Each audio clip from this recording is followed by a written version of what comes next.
பேசக்கூடாது. சரியாம்மா? எவ்வளவுதான் பிடிக்காதவங்களா இருந்தாலும் இருந்துட்டு போறாங்க. அவங்க புத்தி அவ்வளவுதான் நினைச்சிட்டு நாம் விலகி போய்க்கணும். யாரா இருந்தாலும் சரி, எல்லாத்துக்கும் அதேதான்.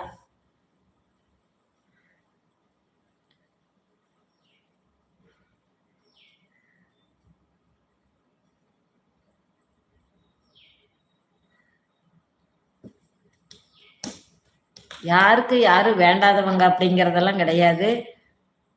அம்மா பிடிக்கவில்லை என்றால் விலகி விடணும். அது மனிதனுக்கு அழகு.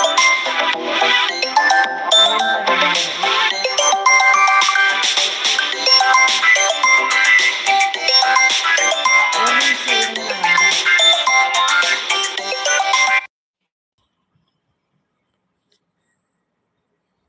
நான் வந்தேன். நானே ஒரு நிமிடம் அம்மா தேவையில்லாம பேசக்கூடாது அம்மா. பாசம் என்பது கடவுளின் அருள். பிடிக்கலைன்னா விலகிடணும் சாமி. எல்லாருமே அப்படித்தான்.